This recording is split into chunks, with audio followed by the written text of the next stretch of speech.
Hello everyone, welcome to Maths Adda channel. This is special class for all entrance exam of mathematics. Now today we are going to discuss 10 important questions of CSI and NET and IIT exam. Today we will discuss the 10 question from linear algebra.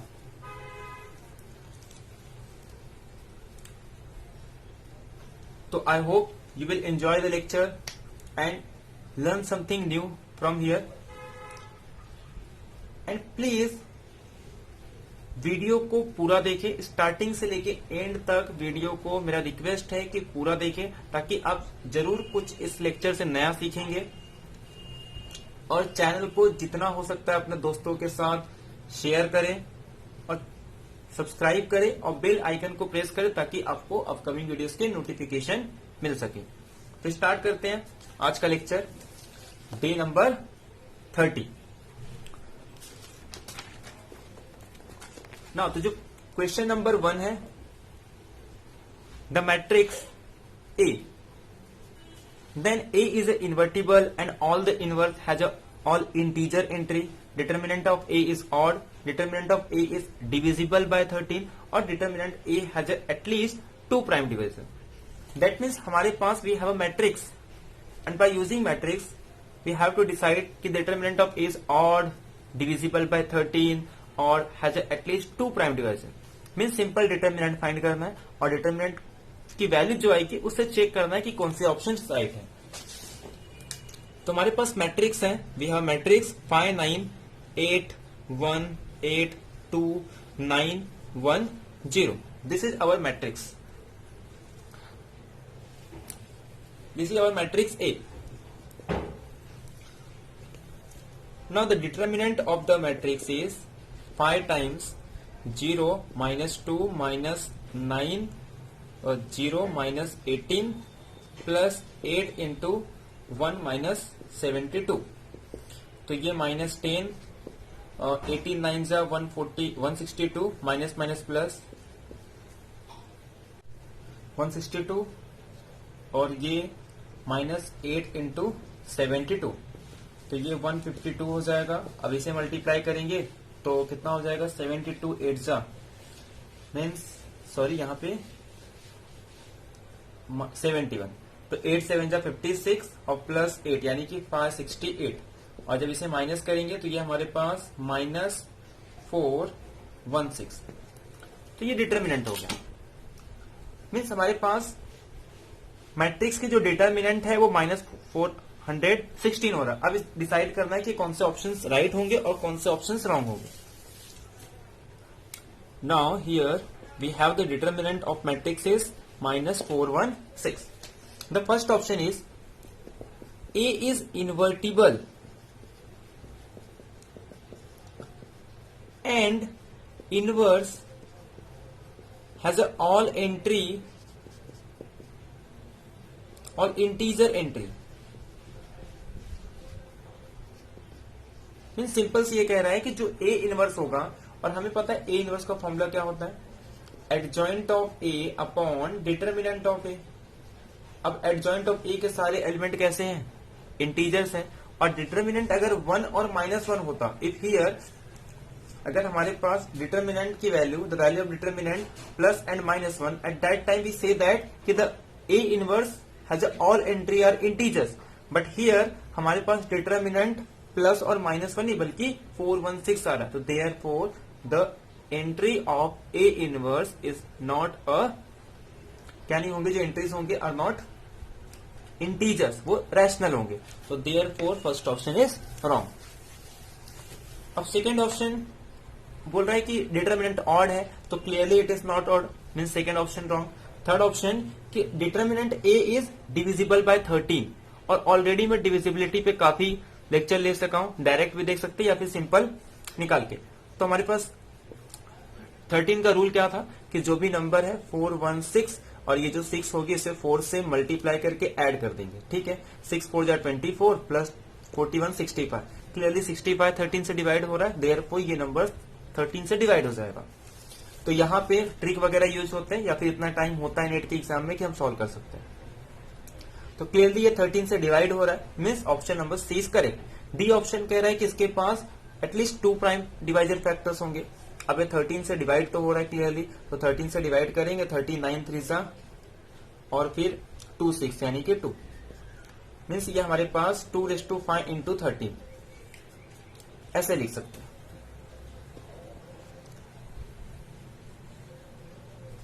ठीक है, तो हमारे पास तो 2 ही distinct prime factors हो रहे हैं, एक तो 2 और 13, तो ये this is the only 2 distinct prime factor. और यहां पूछ रहा है एटलीस्ट 2, तो हाँ क्लियरली एटलीस्ट 2 प्राइम फैक्टर्स है, तो therefore option number 4 is correct.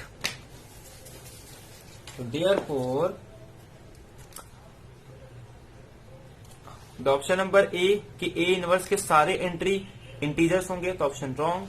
Determinant odd नहीं है क्योंकि 4 1 6 कैसा इवन नंबर होता है, तो determinant A is divisible by 13, no. Determinant A has at least 2 prime divisor, अरे हाँ 4 1 6 इवन होता है, -4 1 6 नहीं। Determinant A has at least 2 prime divisor, तो देयरफॉर ये राइट, डिविजिबल बाय 30 ये भी, यानी कि B C D option right होंगे, बाकी A and B are wrong. Now second is 292 कि consider the following row vectors. हमारे पास रो वेक्टर्स गिवन है और पूछा है कि जो डायमेंशन होगी वेक्टर स्पेस की स्पैन बाय दिस वेक्टर वो कितना होगा। मीन्स हमारे पास वेक्टर्स दिए हैं 6 क्रॉस मतलब 1 क्रॉस 6 ऑर्डर के, तो ऐसे 6 वेक्टर्स दिए और पूछ रहा है कि उससे जो एक वेक्टर स्पेस स्पैन होगा उसकी डायमेंशन क्या होगी। तो क्लियरली मैट्रिक्स का रैंक निकालना है, तो ये मैं आपको होमवर्क ले दे रहा हूं कि मैट्रिक्स का 6 क्रॉस 6 मैट्रिक्स बनाओ और बाय यूजिंग रो ट्रांसफॉर्मेशन हम ये चेक कर सकते हैं कि उस मैट्रिक्स का जो रैंक होगा वही उसकी डायमेंशन होगी। तो देयरफॉर इस मैट्रिक्स का जो रैंक होगा वो 4 होगा, तो बाय यूजिंग रो ट्रांसफॉर्मेशन हम कर सकते हैं। तो ये होमवर्क के लिए। तो जो क्वेश्चन नंबर सेकेंड है, तो याद रखना कैसे करना है, या तो आप इसको रो वाइज लिख सकते हैं या तो कॉलम वाइज, क्योंकि रैंक में डजेंट इफेक्ट, रैंक में कोई इफेक्ट नहीं होगा। तो देयरफॉर बाय यूजिंग रैंक, अगर रैंक 4 आएगी इसका मतलब जो वेक्टर स्पेस जनरेट होगा उसकी डायमेंशन क्या होगी 4। तो देयरफॉर जो सेकंड ऑप्शन, जो सेकंड मैट्रिक्स सेकंड क्वेश्चन है, इसका जो आंसर होगा वो हमारे पास 4 आ जाएगा। ये आपको होमवर्क के चेक करना है। नाउ द क्वेश्चन नंबर 293 कह रहा है कि फॉर आर्बिट्ररी सब स्पेस कि देयर आर 3 आर्बिट्ररी सरफेस है u v w of a finite dimensional vector space, then which of the following holds। ये हमारे पास 4 रिलेशन गिवन है, तो इसमें से जो B और C ऑप्शन है ये राइट है, तो हम प्रूव करेंगे कि B और C ऑप्शन क्यों राइट है, और A और D ऑप्शन रॉन्ग है, तो इसके लिए काउंटर एग्जाम्पल देंगे। तो चेक करते हैं, मीन्स U इंटरसेक्शन, पहले हम किसी एक सब स्पेस का इंटरसेक्शन लेंगे 2 सब स्पेस के एडिशन के साथ, तो वो कंटेन करता है किसको, U इंटरसेक्शन V और U इंटरसेक्शन W के सम को। तो इसे प्रूव करते हैं। तो हमें प्रूव क्या करना है, टू प्रूव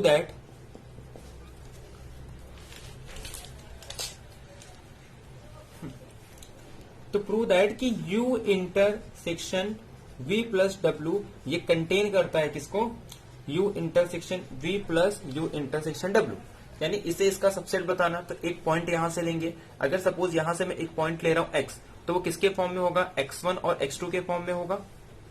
तो देयरफॉर अगर एक x is equal to x1 plus x2 लेंगे, तो जिसमें x1 बिलोंग कर रहा है इसको, x2 बिलोंग कर रहा है इसको। अब x1 अगर U इंटरसेक्शन V को बिलोंग कर रहा है, दैट मीन्स x1 U को भी बिलोंग करेगा एंड x1 V को भी बिलोंग करेगा। ठीक इसी तरीके से x2 U को बिलोंग करेगा एंड x2 W को बिलोंग करेगा। ठीक है, अब यहां से x1 U को भी बिलोंग कर रहा है, x2 U को भी बिलोंग कर रहा है, दैट मीन्स ये U एक सब स्पेस है। Since U is a subspace, तो therefore if 2 element x1 x2 belongs to U, then since U is a subspace, तो देयरफॉर देयर लीनियर कॉम्बिनेशन और sum of x1 plus x2 again belongs to U, तो therefore x1 plus x2 belongs to U। And since x belongs to V and x2 belongs to W, तो therefore x1 plus x2 belongs to W, x1 belongs to U plus x2 belongs to w। Since x1 plus x2 belongs to v, x1 plus x2 belongs to v plus w, तो therefore x1 plus x2 belongs to u intersection v plus w। Means हमने element उठाया था यहां से, एक element हमने यहां से ली, x belongs to u intersection v, u intersection w, but वो x हमें कहां मिल रहा है, यहां पे देखो, u intersection v plus w। तो therefore this is the subset of this, तो therefore the second option is right. Similarly हम प्रूव करेंगे थर्ड ऑप्शन को।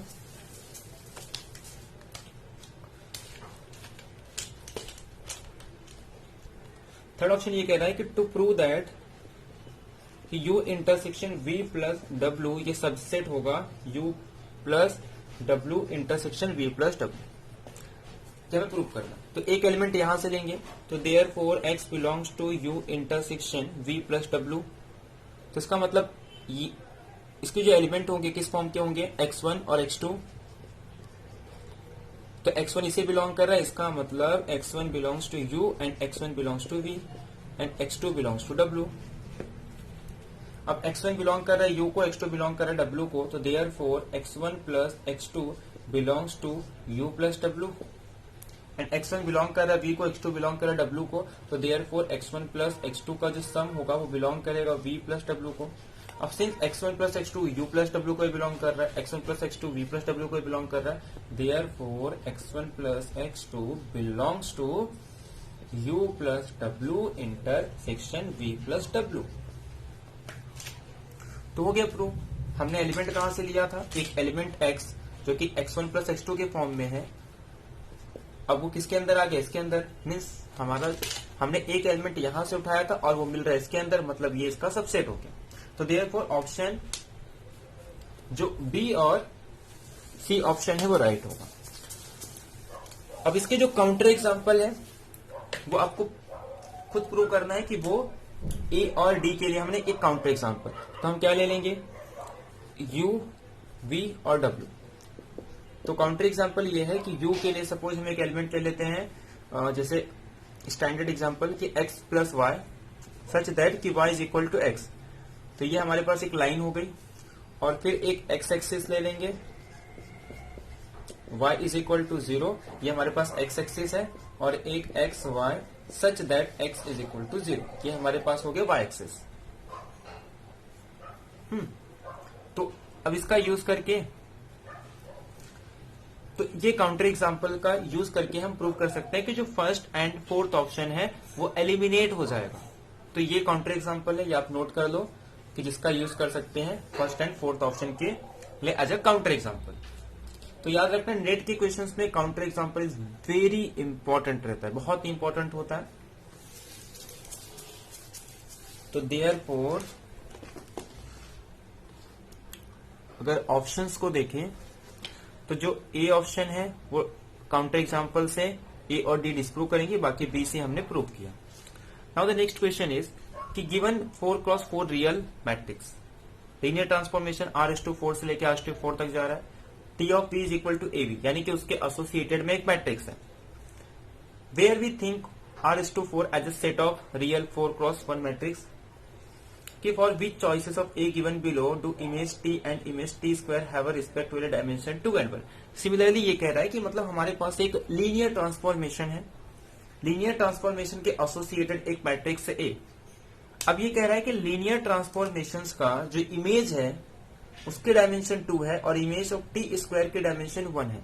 वी नो दैट कि जो भी लीनियर ट्रांसफॉर्मेशंस का बिहेवियर होता है, सेम बिहेवियर उसके एसोसिएटेड मैट्रिक्स के होती है।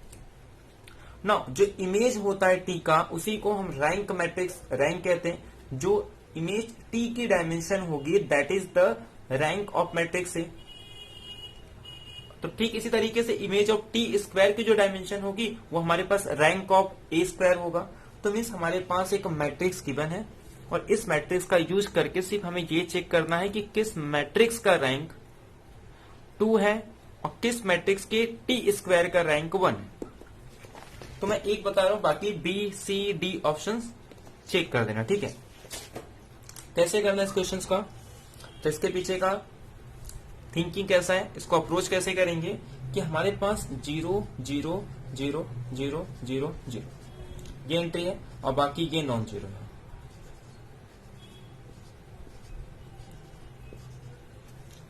ये स्टार कह रहा है कि नॉन जीरो एंट्री है।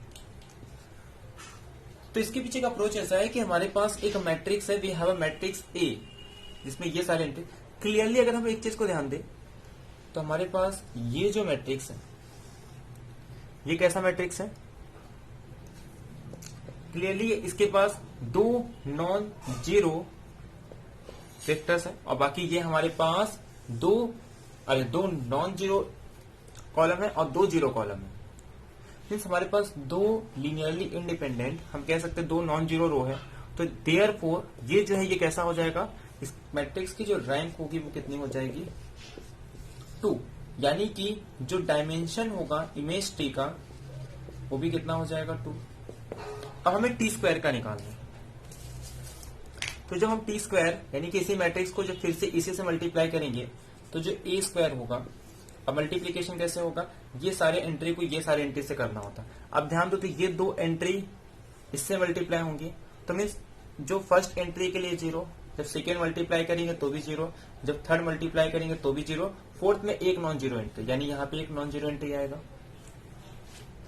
फिर से यहाँ पे जब सिमिलरली हम इससे मल्टीप्लाई करेंगे तो ये 0 ये 0 ये 0, सिर्फ यहाँ पे एक नॉन जीरो यानी 0 0 और ये एक नॉन जीरो। ठीक इसी तरीके से जब हम थर्ड करेंगे तो ये सिर्फ लास्ट वाले नॉन जीरो होनी चाहिए, बट यहाँ पे सारे जीरो है, मीन्स ये सारे जीरो और ये तो ऑलरेडी सारे जीरो है, मतलब सब जीरो। तो क्लियरली यहाँ पे अब इस मैट्रिक्स के पास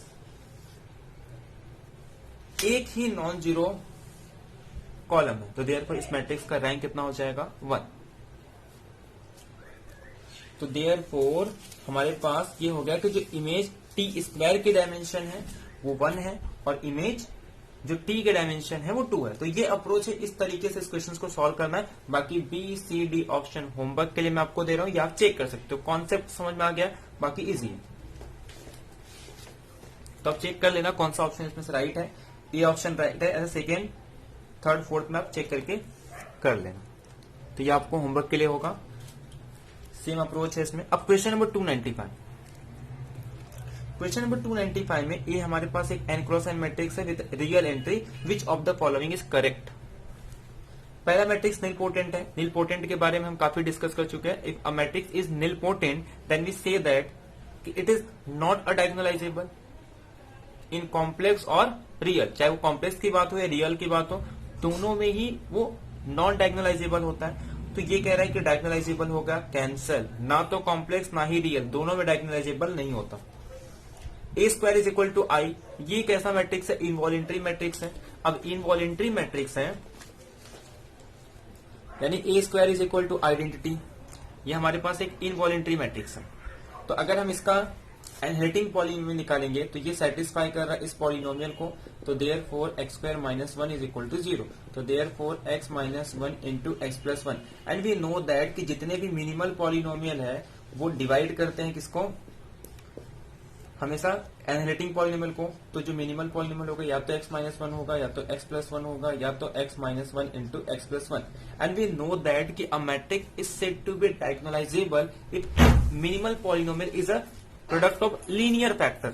तो क्लियरली ये भी लीनियर फैक्टर है, ये भी लीनियर फैक्टर है, ये भी लीनियर फैक्टर है, ये भी लीनियर फैक्टर, मतलब हर एक केस में minimal polynomial product of linear factor होगा। तो देयरफॉर मैट्रिक्स इज डायगोनलाइजेबल। तो सेकंड ऑप्शन तो राइट हो गया। रियल नंबर, तो चाहे रियल की बात हो कॉम्प्लेक्स की बात हो, क्योंकि दोनों रूट रियल के हैं, तो रियल नंबर के ऊपर भी वो डायगोनलाइजेबल है एंड कॉम्प्लेक्स के ऊपर भी डायगोनलाइजेबल है। Third option A square is equal to A. अब क्लियरली आइडेम्पोटेंट मैट्रिक्स है, वी नो दैट कि आइडेम्पोटेंट मैट्रिक्स भी डायगोनलाइजेबल होता है over complex number and over real number, but इसमें ये कह रहा है कि ओनली कॉम्प्लेक्स नंबर में डायगोनलाइजेबल होगा, बट ये रॉन्ग हो जाएगा। अब प्रूव करते हैं। तो ये सेटिस्फाई करेगा इस पॉलिनोमियल को, तो देयरफॉर अब से सॉल्व करेंगे तो x minus 1 is equal to 0, तो therefore x is equal to 0 या फिर x is equal to 1। Clearly यहाँ पे दोनों जो फैक्टर है वो डिस्टिंक्ट है, या फिर मिनिमल पॉलिनोमियल से अगर इसका मिनिमल पॉलिनोमियल निकालेंगे तो या तो x होगा या तो x माइनस वन होगा या तो x into x minus one. This is the minimal polynomial of matrix A. Since every minimal polynomial in every cases product of linear factor, ये भी लीनियर फैक्टर है, ये भी लीनियर फैक्टर है, ये भी लीनियर फैक्टर है, this is the linear factor. तो therefore in every cases minimal polynomial is a linear factor. तो therefore the matrix is diagonalizable over C and R, क्योंकि जो 0 1 एक रियल नंबर है तो देयरफॉर ये रियल नंबर पे भी है और कॉम्प्लेक्स पे भी. बट सी ऑप्शन में ये कह रहा है कि वो ओनली कॉम्प्लेक्स पे होगा, तो therefore C option wrong. Now the next option is D is कि the only matrix of size n satisfying the characteristic polynomial of A is A. Means ये कह रहा है कि जैसे कि मान लो कि the only matrix of size n satisfying the characteristic polynomial of A is A. कि मान लो अगर एक मैट्रिक्स है और सपोज हमने इसकी एक कैरेक्टरिस्टिक पॉलिनोमियल निकाल दी C ऑफ x, तो इसको सेटिस्फाई करने वाला सिर्फ एक ही मैट्रिक्स होगा, वो है A. बट ऐसा तो पॉसिबल नहीं है ना. क्यों? ऐसा हो सकता है कि A मैट्रिक्स है जिसकी characteristic polynomial C of x आ रही है, एक और मैट्रिक्स है जिसका भी characteristic polynomial C of x. हो सकता है कि दो मैट्रिक्स के आइगन वैल्यू सेम हो, मींस उसके कैरेक्टरिस्टिक पॉलिनोमियल भी सेम होंगे. अब C ऑफ x तो सेम है, बट यहाँ पे C of A is equal to भी 0 होगा, C of B is equal to 0. But option 4 ये कह रहा है कि अगर A का ये कैरेक्टरिस्टिक पॉलिनोमियल है तो इसको सेटिस्फाई करने वाला अकेला मैट्रिक्स A होगा. बट ऐसा नहीं है, B भी सेटिस्फाई कर रहा है, क्योंकि ऐसे बहुत सारे मैट्रिक्स होंगे जिनका कैरेक्टरिस्टिक पॉलिनोमियल A के इक्वल हो सकता है, A के कैरेक्टरिस्टिक पॉलिनोमियल के इक्वल हो सकता है. तो देयरफॉर ऐसा नहीं होता कि कि जो A की कैरेक्टरिस्टिक पॉलिनोमियल होगी उसको सिर्फ कौन सेटिस्फाई करे, सिर्फ A ही सेटिस्फाई करे, ऐसा नहीं हो सकता. बाकी सारे मैट्रिक्स को इसको सेटिस्फाई कर सकते. तो therefore option number 4 is wrong. तुम्हारे कौन से ऑप्शन राइट हो गए? The only option second right है.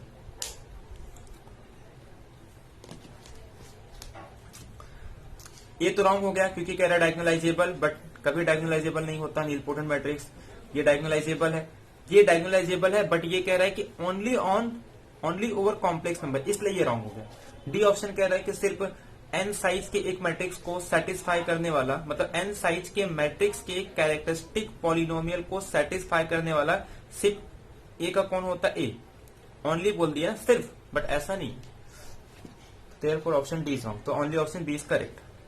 नेक्स्ट इज, हाँ अब ये थोड़ा कैलकुलेशन पार्ट है कि lambda mu be the distinct eigenvalue of 2x2 matrix, then which of the following statements are true. समझते हैं कि इसके पीछे का अप्रोच कैसा है. ये हमारे पास इतना ही कॉन्सेप्ट है, ध्यान सुनना.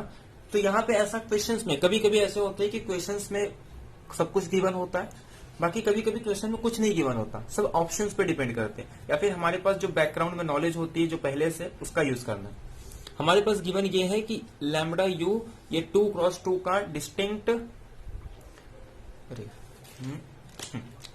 गिवन इतना है कि जो लैम्डा और यू है ये दो डिस्टिंक्ट आइगन वेक्टर है. मीन्स याद रखना है कि is not is equal to u, और ये क्या है? Eigenvalue. Two distinct eigenvalue of matrix A. Second ये कह रहा है कि ए स्क्वायर के पास, पहला ऑप्शन ये है कि ए स्क्वायर के पास has a distinct eigen value.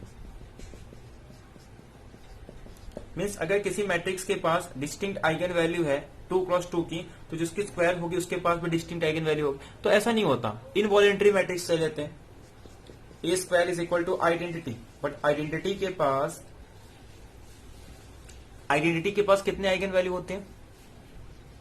Identity के पास तो सिर्फ वन ही आइगन वैल्यू होती है, डिस्टिंक्ट नहीं होता. बट ए स्क्वायर की जो आइगन वैल्यू है वो -1 भी हो सकती है और +1 भी हो सकता है. तो एक एग्जांपल ले लेते हैं इन्वेंट्री मैट्रिक्स का. तो 1 -1 0 0. तो यहाँ पे दो इसके आइगन वैल्यू क्या है? एक तो 1 और एक तो -1, जो कि डिस्टिंक्ट है. इसे हम लैम्डा बोल देंगे, इसे म्यू बोल देंगे. बट जब इसका स्क्वायर करेंगे तो आइडेंटिटी मैट्रिक्स होगा, और आइडेंटिटी मैट्रिक्स के सारे आइगन वैल्यू 1 होते हैं. यानी कि लैम्डा 1 और लैम्डा और म्यू क्या होगा? दोनों में 1 होगा. तो therefore first option is wrong. Second option थोड़ा कैलकुलेशन पार्ट है, इसमें वो रिजल्ट यूज करना है जो मैं काफी बार लेक्चर में डिस्कस कर चुका हूं कि if λ1 λ2 solve up to λn is eigen value then their sum is trace and their multiplication is determinant।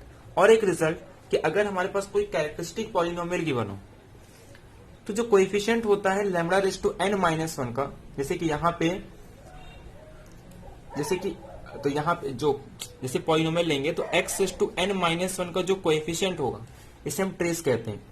ऐसा ठीक इसी तरीके से डिटर्मिनेंट क्या होता है -1/n into determinant of a, जो कांस्टेंट टर्म होता है वो क्या होता है -1/n डिटर्मिनेंट ऑफ a।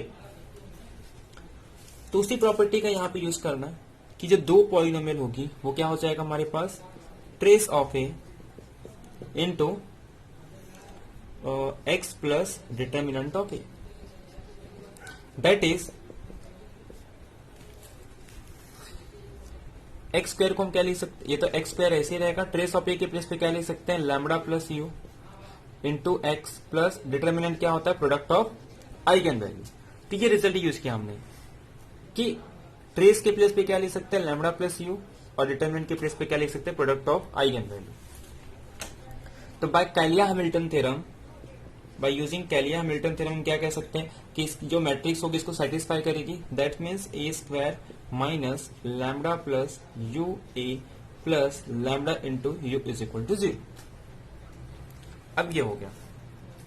तो देयरफॉर अब हमें ए क्यूब के टर्म्स में चाहिए तो हम इसे ए क्यूब से मल्टीप्लाई कर देंगे, तो therefore A cube minus lambda plus you, ये ए स्क्वायर हो जाएगा ना, तो ए स्क्वायर के प्लेस पे हम क्या लिख सकते हैं ए स्क्वायर के, अब इसे मल्टीप्लाई करेंगे तो ए स्क्वायर होगा, तो ए स्क्वायर की वैल्यू क्या होगी इसे राइट साइड में लेके आ जाएंगे, यानी कि ए स्क्वायर के प्लेस पे हम ये पूरा टर्म लिख सकते हैं lambda plus u A plus lambda u, और उसके बाद प्लस और ये लैम्बडा यू को ए से मल्टीप्लाई करेंगे तो ये हमारे पास ये इज इक्वल टू 0, मीन्स हमारे पास ये आ गया।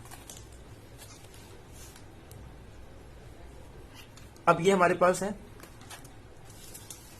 तो देयरफॉर अब इसे राइट साइड में लेके जाएंगे तो देयरफॉर जो ए क्यूब की वैल्यू होगी वो क्या हो जाएगा, अब ध्यान दो ये राइट साइड में जाके प्लस में हो जाएगा, और जब इसे मल्टीप्लाई करेंगे तो ये हमारे पास लैम्बडा प्लस यू का स्क्वायर इंटू ए, और इसे जब इससे मल्टीप्लाई करेंगे तो ये minus lambda plus u into lambda v plus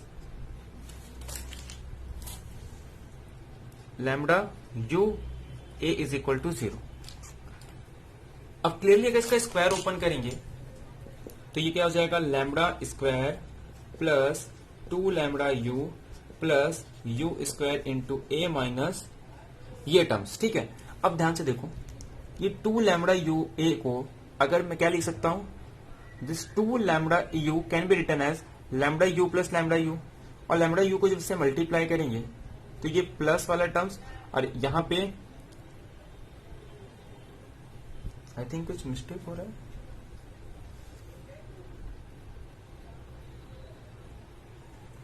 क्या मिस्टेक हो रही है यहाँ पे, ओके हाँ, यहाँ पे जो टर्म हम यहाँ पे लेके जाएंगे राइट साइड में ये माइनस में होगा, ठीक है, तो ये वाला टर्म माइनस में होगा। तो जब इसे मल्टीप्लाई करेंगे तो कहाँ गया ये टर्म,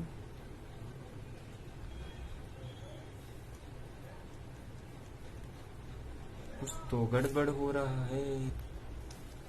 तो ठीक है, तो क्या हो गया, अब जी देखो जब हम इसे मल्टीप्लाई कर रहे थे तो ये माइनस राइट साइड में आके प्लस हो जाएगा, तो ये ऑलरेडी माइनस था तो यहां पे हम क्या लिखेंगे इसके प्लेस पे माइनस लिखेंगे, और बाकी ये राइट साइड में जाके क्या हो जाएगा, जो ये टर्म है ना ये टर्म को जब हम राइट साइड में लेके जाएंगे तो ये माइनस हो जाएगा, ठीक है, तो ये वाला टर्म यहाँ पे ये माइनस में होगा। तो फिर यानी कि ये प्लस वाला टर्म्स और ये माइनस वाले टर्म कैंसल हो जाएंगे, मीन्स अब मैं इसे सिंपल क्या लिख सकता हूं लैम्बडा यू, और यहां पे मेरे पास ये वाला टर्म बचेगा यानी कि lambda plus u into lambda v. बस हो गया प्रूफ, हमें यही प्रूफ करना था कि therefore A cube is equal to u. अब इसे हम क्या लिख सकते हैं, सिंपल इसे हम लिख सकते हैं lambda cube minus mu cube upon lambda minus mu. तो यहाँ पे सिंपल फॉर्मूला यूज करेंगे A cube minus B cube is equal to A square plus A B plus B square into A minus B. तो अगर इसे right side में लेके जाएंगे तो इन दोनों का multiplication A cube minus B cube, वो फॉर्मूला यूज करके ये आ गया। तो therefore A minus lambda plus mu into lambda B, और सेकेंड में यही कह रहा था। तो सिंपल हमने क्या यूज किया यहाँ पे, कैलिया हैमिल्टन थ्योरम का यूज करके और एक तो प्रॉपर्टी यूज करके हमने इसे प्रूव किया। कौन सा, कि trace of A is nothing but the sum of eigenvalue and product of eigenvalue is nothing but determinant of matrix.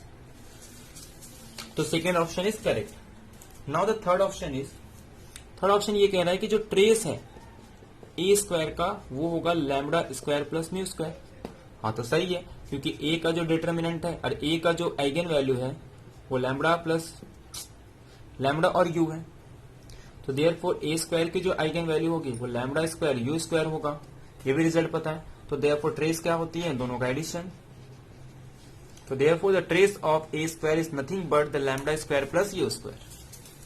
तो हम लोग जो कॉन्सेप्ट अब तक पढ़े हैं सिर्फ वही कॉन्सेप्ट को अप्लाई करना, अब हम कुछ नया नहीं सीख रहे हैं। तो इतने लेक्चर में जितने भी स्टार्टिंग से सारे लेक्चर दिए हैं उसको ये बहुत इजी लग रहा हो, क्योंकि ये इतने बार यूज हो रहा है और सारे कॉन्सेप्ट वही रिपीट हो रहे हैं। कंटिन्यूअसली रिपीट होंगे तो लगेगा कि हाँ सब अच्छा अच्छा चल रहा है। अब कह रहा है कि a⁴n is not a scalar multiple of identity for any positive integer. मतलब ये कह रहा है कि a⁴n कभी भी ऐसे नहीं हो सकता। a⁴n is not a scalar multiple of identity, मतलब ये कभी ऐसे नहीं ले सकते। बट ऐसा जो नहीं, हमने जो एग्जांपल लिया था इनवॉलेंट्री मैट्रिक्स का, वही ले सकते हैं कि 1 0 0 -1। क्लियरली इसके दोनों आइगन वैल्यू डिस्टिंक्ट है और इसको स्क्वायर करने पर आइडेंटिटी लिख सकते हैं। यहाँ पे स्केलर 1 हो गया। तो फोर्थ ऑप्शन इज रॉन्ग। तो देयरफॉर जो ऑप्शन नंबर सेकेंड बी और सी राइट है, बाकी ऑप्शन रॉन्ग। तो therefore the option number A square के पास डिस्टिंक्ट आइगन वैल्यू होंगे, नहीं तो रॉन्ग। बाकी ये हमने प्रूव किया, बी राइट। सी की trace of A square lambda raise to and mu raise to N कहां से आ गया, एन वेन नहीं आएगा, स्क्वायर स्क्वायर आएगा। और फोर्थ ऑप्शन कह रहा है कि ए रेस टू एन कभी स्केलर मल्टीपल नहीं होगा आइडेंटिटी का, तो ऐसा नहीं है, हो सकता है इनवॉलेंट्री मैट्रिक्स ले लेंगे square is equal to identity, जिसमें दोनों आइगन वैल्यू डिस्टिंक्ट होंगे। Now the question number 297, consider the quadratic form where, ये हमारे पास एक मैट्रिक्स है और इसका क्वाड्रेटिक फॉर्म है। ये कह रहा है कि Q हैज अ रैंक 3। हमें पता है कि जो रैंक A की होगी वही इसके क्वाड्रेटिक फॉर्म की भी होगी। तो क्लियरली ये एक परम्यूटेशन मैट्रिक्स है। परम्यूटेशन मैट्रिक्स कैसे है, क्योंकि यहाँ पे देखो ये हर एक रो में हर एक कॉलम में सिर्फ एक ही बार 1 है, बाकी सारे एंट्री 0, यानी कि आइडेंटिटी को ही परम्यूट करके ये बनाया गया। तो therefore this is the permutation matrix. तो क्लियरली परम्यूटेशन मैट्रिक्स है, तो इस मैट्रिक्स का जो रैंक है वो कितना होगा 4, क्योंकि जिसकी डिटर्मिनेंट होगी वी नो दैट कि the determinant of permutation matrix is always +-1 which is depend on their permutation, कि कितने टाइम्स को परम्यूट किया गया, ऑड टाइम परम्यूट किया गया, इवन टाइम। तो अगर इसका सपोज डिटर्मिनेंट निकालना है तो कैसे निकालते हैं, तो हाँ यहाँ पे एक कॉन्सेप्ट हमारा ये भी क्लियर हो जाएगा। काफी बच्चों ने क्वेश्चन किया था कि डिटर्मिनेंट कैसे निकालते हैं अगर वो परम्यूटेशन मैट्रिक्स है, जिसे मैंने यूज किया था बैकवर्ड स्केलर मैट्रिक्स का। तो उसका डिटर्मिनेंट था -1 ग्रेटेस्ट इंटीजर फंक्शन n/2। तो वो परम्यूटेशन मैट्रिक्स होता है एक्चुअल में, तो वहां से भी कर सकते हैं, बट वो डायरेक्ट n क्रॉस n का था, इसलिए मैंने कहा था कि याद कर लो कि जो स्केलर मैट्रिक्स होती है उसका डिटर्मिनेंट कितना होता है। तो यहां पे समझो ये 1 0 0 0 0 1 0 0 0 0 0 1 0 0 1 0, ऐसे समझना है कि फर्स्ट एंट्री चेंज नहीं हो रही है, यानी कि 1 किस पे जा रहा है 1, इसमें 2 किस पे जा रहा है 2 पे, बट यहाँ पे 3 किस पे जा रहा है 4 पे, यहाँ पे 4 किस पे जा रहा है 3 पे। यानी कि जो हमारे पास जो साइकिल बनेगा वो 1 2 और 3 4 पे जा रहा है, ये हमारे पास साइकिल हो गई। तो हमेशा याद रखना है इस मैट्रिक्स का डिटर्मिनेंट कैसे निकालते हैं। अगर ये एक इवन परम्यूटेशन है तो हम कहेंगे उसका डिटर्मिनेंट क्या होगा 1 होगा। अगर ये ऑड परम्यूटेशन है तो उसका डिटर्मिनेंट कितना होगा -1 होगा। तो क्लियरली इसे तो छोड़ दो, सिर्फ 3 4 और 3 4 कितना है, ये इवन परम्यूटेशन है। इवन परम्यूटेशन कितने हैं, जितने, अरे सॉरी, ये ऑड परम्यूटेशन। ऑड परम्यूटेशन क्यों है कि जितने, अगर even number of times transposition होंगे तो वो हमेशा क्या होता है, इवन परम्यूटेशन होता है। अगर odd number of times transposition होंगे तो वो हमेशा कैसा मैट्रिक्स होता है, ऑड मैट्रिक्स होता है। तो देयरफॉर क्लियरली एक ऑड परम्यूटेशन है, तो देयरफॉर इस मैट्रिक्स का जो डिटर्मिनेंट होगा वो कितना होगा, -1।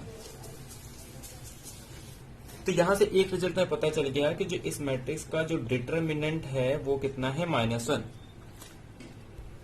तो एक्चुअल में एक तो हमें मुझे कॉन्सेप्ट बताना था कि परम्यूटेशन मैट्रिक्स का डिटर्मिनेंट कैसे निकालते हैं, और एक एम तो है कि यहाँ पे इसका यूज भी होने वाला है। जो क्वेश्चन नंबर 2 और 3 4 है, वी विल यूज दिस। ना बी ऑप्शन ये कह रहा है कि x y plus z square is equal to for some P is a non invertible matrix. यानी कि x y plus z square को इस तरीके से लिख सकते हैं, ठीक है। अब ये एक क्वाड्रेटिक फॉर्म है, और क्वाड्रेटिक फॉर्म को बनाने का तरीका कैसे होता है, यहां पे तो सपोज हम लिख देंगे v ट्रांसपोज, और यहां पे लिख देंगे v, और यहाँ पे एक्स स्क्वायर का टर्म, वाई स्क्वायर का टर्म, जेड स्क्वायर का टर्म, तो यहाँ पे कोएफिशिएंट कितना है, सिर्फ जेड के पास 1 है, यानी बाकी सारे एंट्री कितने हो जाएंगे, 0, ठीक है। और जो एक्स वाई का कोएफिशिएंट होगा उसका हाफ करके यहाँ लिखते हैं, यानी 1/2, यहाँ पे हो जाएगा 1/2, बाकी एक्स जेड का टर्म नहीं है तो 0, वाई जेड का भी टर्म नहीं है तो ये 0, ये मैट्रिक्स हो गया। अब क्वाड्रेटिक फॉर्म पीवी बनेगा, तो पीवी कैसे हो जाएगी, हमने डिफाइन किया है पीवी का transpose A matrix and PV. अब इसे ओपन करेंगे तो ये हमारे पास V transpose P transpose A P V transpose. तो क्लियरली ये देखो, इससे अगर हम कंपेयर करेंगे तो हमारे पास ये मैट्रिक्स निकल के आ गई ये, यानी कि पी ट्रांसपोज ए पी की वैल्यू ये आ जाएगी। तो मतलब ये हमारे पास इसकी वैल्यू आ गई कि P transpose A P is nothing but this. और हमें चेक करना है कि पी इन्वर्टिबल है या नहीं, क्योंकि हमें ये किया है कि for some P non invertible matrix के लिए हम इस तरीके का क्वाड्रेटिक फॉर्म लिख सकते हैं। तो पहले ये देख लेते हैं, यहां से हमें कुल मिला जुला के ये पता चल गया कि ये हमारे पास पी ट्रांसपोज ए पी है। अब अगर हम दोनों का डिटर्मिनेंट ले लें, ठीक है, तो क्लियरली अगर हम डिटर्मिनेंट निकालते हैं तो इनका डिटर्मिनेंट निकालेंगे, तो determinant of this, determinant of this, determinant of this. तो इसका डिटर्मिनेंट हमने ऑलरेडी निकाला है, -1 है, और पी ट्रांसपोज और पी का डिटर्मिनेंट सेम होगा, तो देयरफॉर हम लिख सकते हैं पी स्क्वायर का डिटर्मिनेंट। अब इसका डिटर्मिनेंट निकालते हैं, तो इसका डिटर्मिनेंट क्या होगा, यहाँ पे हाफ है, यानी कि ये तो सारे कट हो जाएंगे, ये भी 1 है, सॉरी गड़बड़ ये है कि ये 4x4 ऑर्डर का मैट्रिक्स है, ठीक है। तो यहाँ पे 0 0 0 ये ऐसे मैट्रिक्स आएगा, ठीक है। अब ये हो गया, तो यानी कि ये तो पूरे यहाँ पे और एक एंट्री आएगा 0 0, तो ये पूरा कट गया। तो अब इसका निकालना है,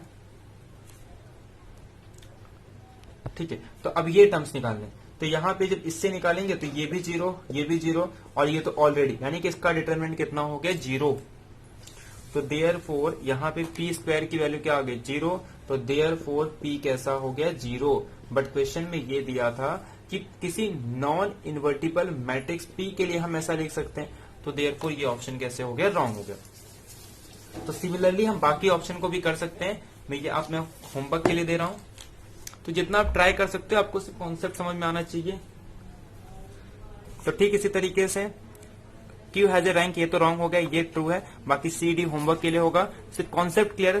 सिमिलरली ऐसे ये भी चेक करना है, तो शायद सी तो ट्रू है, डी रॉन्ग है, तो सी चेक कर लेना सेम कि वो नॉन इन्वर्टिबल मैट्रिक्स, अरे सॉरी ये राइट होगा, बाकी B and C option wrong हो जाएंगे।